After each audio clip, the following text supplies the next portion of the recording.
বেলের শরবত, আরে বলুন বেলের শরবত, বেলের শরবত, বেলের শরবত। अरे कहना क्या चाहते এই हो? বেলটা দিয়ে কয় গ্লাস শরবত হতে পারে বলো দেখি তোমরা, আর কেমন আইডিয়া বলতে পারো নাকি? कौन है ये लोग कहाँ से आते हैं ববিতা তুই বল কয় গ্লাস হতে পারে তাও? এটা থেকে তাও তোমার 4 থেকে 5 গ্লাস হয়ে যাবে পাতলা করলে। আমার হিসেবে 2 গ্লাস কি 3 গ্লাস? না অত মোটা খাই না, তাহলে পাতলা বেশি ভালো লাগে না। না বেশি মোটা ভালো লাগে না। বাবা বেলটা কোন গাছের? অঞ্জলি বিশির গাছের না? কিন্তু মানে বিশাল যে গাছ পাকা একদম তা না, কিন্তু মিষ্টি বিশাল বেলটা। अच्छा ঠিক আছে বেলটা আমরা ই করে নিই। কি করবো বেলটা? ই করে নিই মানে কি করে নিই? কি বলা এটাকে? রান্না করে নিই। আচ্ছা তোমরা দেখতে থাকো, আমি বেলের শরবত বানাবো, সবাই মিলে ভাগযোগ করে খাবো। এই বেলটা তো একা কোনো কিছু খাওয়া যায় না, সব আছে। তোর ফেস দেখাবো না এটা দেখাবো? ফেস দেখাবো না এটা দেখাবো? আমার face- समझ रहे हो समझ रहे हो আমার ফেস না দেখালেও হবে, আমার ফেস অত সুন্দর না, আমার ফেস অত সুন্দর না।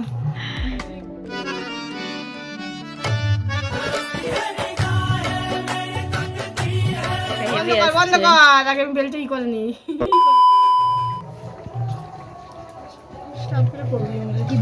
অনেকক্ষণ আগে করে দিয়েছি। দেখো বন্ধুরা বেলের শরবত হয়ে গেছে। এখানে যেগুলো সব একটা পুরে, একটু কেউ বরফ আনলো না, ঠান্ডা জল আনলো না, এমনি নর্মাল জল দিয়ে করেছে। তোকে তো বললাম চল। সবচেয়ে বড় ফুল হচ্ছে এই যে এইটা দেখো, এইটা? রোদের মধ্যে বেরোবে না, কালো হয়ে যাবে। তাহলে আমরা কি করবো বলো? বলো কি রোদের মধ্যে যাবো না আনতে? আর এই পাড়ায় কারো বাড়িতে পেলাম না বরফ। কি সত্যি পাড়ার দোষী।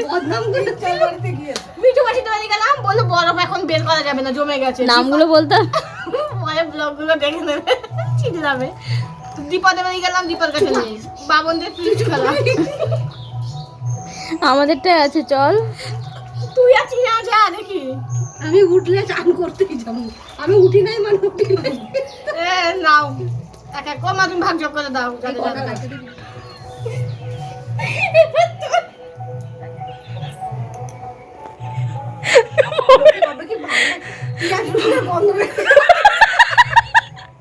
এই না কেমন হয়েছে বেলা শরবত বল?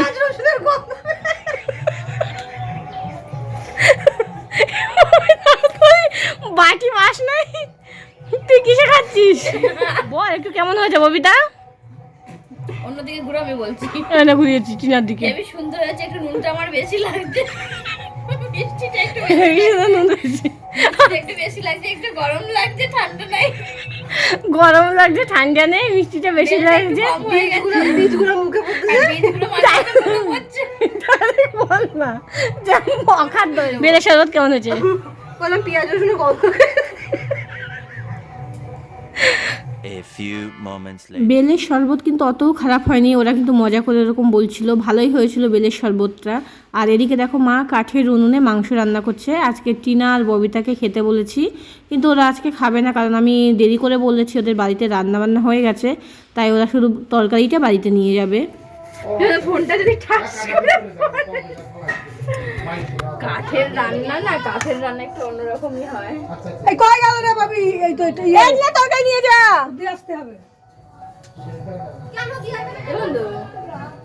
এই হাতিকে আজকে খেতে বলেছিলাম, ঠিক আছে, কিন্তু ও তরকারি দিয়ে যাবো, ওকে না, ওকে খাওয়াতে গেলে আমাদের আমাদের সব চাল শেষ হয়ে যাবে, তার জন্য তরকারি দিয়ে দিচ্ছি, বাড়িতে নিয়ে যেয়ে খাবে।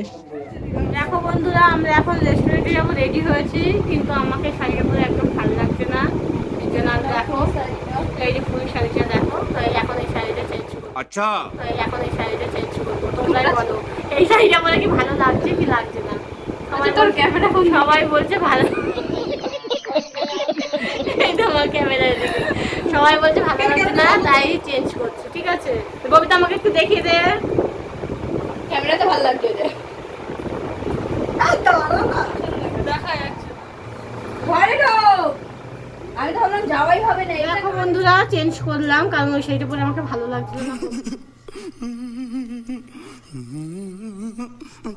ববিতা বললো বারবার করে, বলছে কি তোকে একদম ভালো লাগছে না, তুই কালো মানুষ, তোকে সব রকম শাড়ি মানায় না, তোকে সব রকম শাড়ি মানায় না।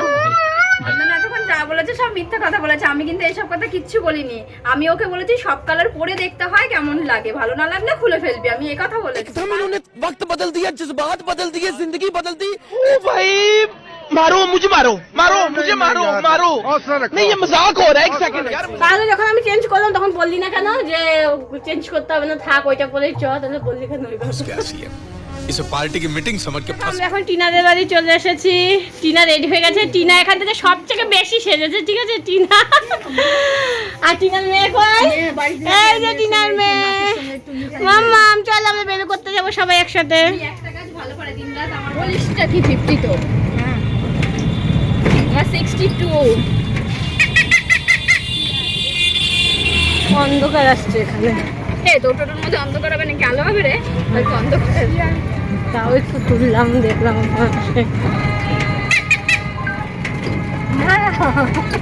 চলে এসেছি আমরা ব্লুবেরি রেস্টুরেন্টে। এটা নতুন ওপেনিং হয়েছে আমাদের গুপ্তিপাড়ায়। তো 3 বান্ধবী মিলে চলে আসলাম আজকে একটু। টিনার মেয়েকে আমি কোলে নিয়েছি আর ও আমার মেয়েকে নিয়ে আস্তে আস্তে উঠে আসছে সিঁড়ি দিয়ে। পুরো ফাঁকা রেস্টুরেন্ট। ভালোই হয়েছে ফাঁকা আছে, তাহলে আমার ভিডিও করতে একটু সুবিধা হবে, কারণ লোকজনের মাঝে তো ফোন বের করতে একটু লজ্জাই লাগে। ব্লুবেরির লোগোটা খুব সুন্দর, দেখো আমার কিন্তু খুব ভালোই লেগেছে। আর আমার বান্ধবীদের কাজ হচ্ছে এসেই কিন্তু যে যা ছেলে মেয়েকে রেখে ছবি তুলতে দাঁড়িয়ে গেছে। ফুল ছবি তুলে দাও আমার। ববিতা সিধু এখন ছবি তুলছে, যেহেতু ফাঁকা আছে। অরিজিনাল ভয়েস কেমন লাগছে এখানে? ভালো লাগছে, কিন্তু গরম লাগছে খুব। টিনা একটু হাই করে দাও। এখান দিয়ে সেভ করতে হয়। এবার আমাকে আমি সবাইকে ভিডিও করে দিই, ভিডিওর মধ্যে নেই। আমাকে কিন্তু কেউ বলে না নেই, আমি ক্যামেরাটা ধরছি, এবার তোকে তুলছি, তুই একটু সামনে যা। তো আমিও ভাবলাম যে আমি তো সবসময় আমার নিজেকে দেখাই তোমাদের, তো ওদের তো সবসময় আর দেখানো হয় না, তাই ওদেরই একটু বেশি করে দেখায়, আমি না একটু কমই নিজেকে দেখালাম। তো এর নিচে কিন্তু খুব গরম, তার জন্য এসে ওরা বললো যে আপনারা উপরে চলে যান, উপরে বেশ ফাঁকা আছে। তো ওপরে গেছি, ওপরটা বেশ সুন্দর, পরিবেশটা ভালো লাগছিলো ছাদের উপরে নিচটা দেখতে। কিন্তু এখানে আরও বেশি গরম, আর বাচ্চা কাচ্চা নিয়ে খুব রিস্ক, কারণ ওরা যা দুরন্ত। নিচ থেকে উপরে আসলি, আবার উপর থেকে নিচে যাবে। এখানেও গরম লাগছে। আস্তে আর তুমি আমার ছাদে এসে দেখলাম এখানেও কিন্তু একটুও হাওয়া নেই, আর কোনো ফ্যানের ব্যবস্থা নেই, খুবই গরম লাগছিল। তার জন্য আমরা আবার নিচে চলে গেলাম। তার চেয়ে একটু অন্ধকার ছাদটা, মানে আলো বেশি ছিল না। এবার বাচ্চা নিয়ে ওখানে খাওয়া দাওয়া করা, অন্ধকারের মধ্যে ফাঁকা ছাদের নিচে, বুঝতেই পারছো। এর জন্য কিন্তু আমরা আবার নিচে চলে এসেছি। তো নিচে আসার পরে ওরা একটা স্ট্যান্ড ফ্যান ওখানে আবার আমাদের চালিয়ে দিল গরমের জন্য। চারিদিক তো কাচ দিয়ে ঘেরা, তো প্রচণ্ডই গরম লাগছিল। তো আমরা সেমন বেশি কিছু কিন্তু অর্ডার করিনি, আমরা প্লেন রাইস আর চিলি চিকেন গ্রেভি অর্ডার করেছিলাম। আর চিলি চিকেন গ্রেভি কিন্তু আমরা মানে 2টো অর্ডার করেছিলাম, একটা দিয়ে আমি আর টিনা শেয়ার করে খেয়েছিলাম, আর একটা দিয়ে ববিতা সিধু খেয়েছিল। কিন্তু সিধু তো খায়নি ওগুলো সেমনভাবে, ববিতা কিন্তু পরে আমাকে দিয়ে দিয়েছিল। সিধুর জন্য আলাদা করে চিকেন নুডলস অর্ডার করা হয়েছিল। খাবার যখন চলে এসেছে আর বেশি দেরি করে লাভ নেই, গরম গরম খাওয়া শুরু করে দেবো। তো ববিতা এখন দেখো নিজে আগে প্লেটে বেড়ে নিচ্ছে, কারণ জানোই ও একটু বেশি খায়, তার জন্য ওর একটু খিদে বেশিই পেয়ে গেছে মনে হয়। ববিতা এই ভয়েসটা শুনলে একদম আমাকে খেয়ে ফেলবে ফোন করে, কমেন্টে কি বলবে জানি না। তো এরপর আমি দেখো টিনা তো ওর মেয়েকে কোলে নিয়ে বসে আছে, তাই আমি টিনার খাবারটা বেড়ে দিচ্ছিলাম। আমরা যখন খাবার বাড়ছিলাম তো আমরা 3 বান্ধবী আলোচনা করছিলাম, দাম আন্দাজে খাবারের পরিমাণ কিন্তু মানে অনেকটাই কম ছিল। আমরা আরও অনেক রেস্টুরেন্টে খেয়েছি, খাবারের পরিমাণ কিন্তু এতটা কম হয় না।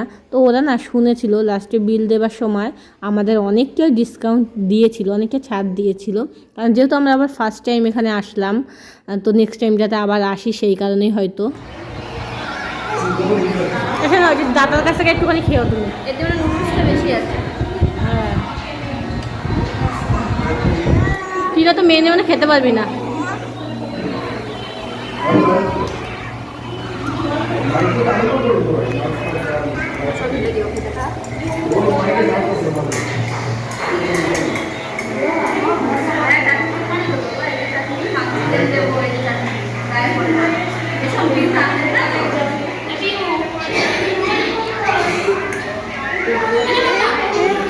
এখানে তো তোমাকে তুলছি না, এই যে তোমাকে তুলেছি।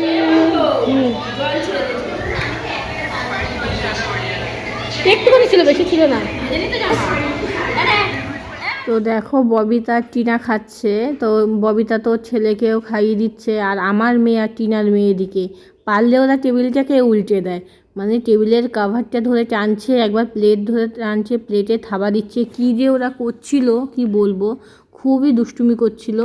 তো টিনা দেখো আস্তে আস্তে খাচ্ছে, টিনার খেতে অনেক দেরি হয়, আর আমি টিনার মেয়েকে নিয়ে রেখে দিয়েছি, টিনা খেয়ে নেবে, তারপরে আবার ওর মেয়েকে নেবে, ও মেয়েকে নিয়ে খেতে ওর অসুবিধা হচ্ছিলো, তাই আমি রাখলাম। আর আমার আবার খুব তাড়াতাড়ি খাওয়া হয়ে যায়, আমার একটুও খাবার খেতে মানে বেশি দেরি হয় না। জানি এই কথাটা শুনে ববিতা একটা কমেন্ট করবেই, আগেই বলছি উল্টোপাল্টা কমেন্ট একদম করবি না কিন্তু। তো যাই হোক, আমরা কিন্তু আজকে খুব মজাই করছিলাম, অনেক দিন পর 3 বান্ধবী একসাথে।